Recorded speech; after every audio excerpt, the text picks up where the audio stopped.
I'm not expecting anything special in 2012 around December 21st. I'm not going to lay in any extra supplies, no survival gear. I'm just going to lay in an extra supply of eggnog for the coming holiday season. There's no planet Nibiru, there's no planet X, and nothing is hurtling toward us. But there have been claims on the internet that there is a planet called Nibiru, 4 times the size of the Earth, that's going to come close to the Earth or smack it in December of 2012. But there's no telescopic evidence. There's no evidence that it's perturbed any of the inner planets or the outer planets, which it would have to do if it were in an orbit around the sun. And so there's no evidence whatsoever. And as Carl Sagan pointed out many times, extraordinary claims require extraordinary evidence, and there's no evidence whatsoever for Nibiru. The Mayan calendar does not end in 2012. They have terms that they use for long periods of time, much like we have terms for long periods of time, like a decade, a millennia. The Mayans had something called the long count, which was 5,125 years long, and that's what's coming to an end on December 21st, 2012.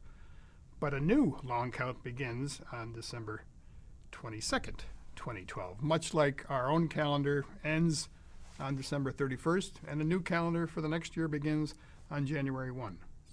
Regarding the solar maximum cycle, the sun has a period of solar activity that lasts about 11 years, so it is scheduled to reach a maximum around 2012, but it's been doing this for millennia. It reaches a solar maximum every 11 years or so for millennia, and there's no reason to suspect that this 2012 time period will be any different from the others. Now, as far as the Earth's magnetic field goes, there is, in historic time, pole reversals, north to south, south to north, but that sort of pole reversal of the Earth's magnetic field occurs on 400,000 year timescales, and it takes thousands of years for that change in polarity to take place. And there's no evidence whatsoever that it's going to start changing polarity in 2012, and even if it did, that wouldn't affect the rotation of the Earth, nor would it affect the rotation axis of the Earth. There are no planetary alignments in 2012. There won't be any planetary alignments for a couple of decades on either side of 2012. And even if there were, it wouldn't be in effect because the only objects in space that materially affect the Earth's motion are the sun and the moon.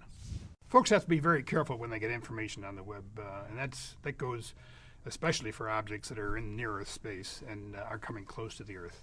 We have a website called Asteroid Watch, which is backed with evidence and scientific method. If we put something out there, it's the truth.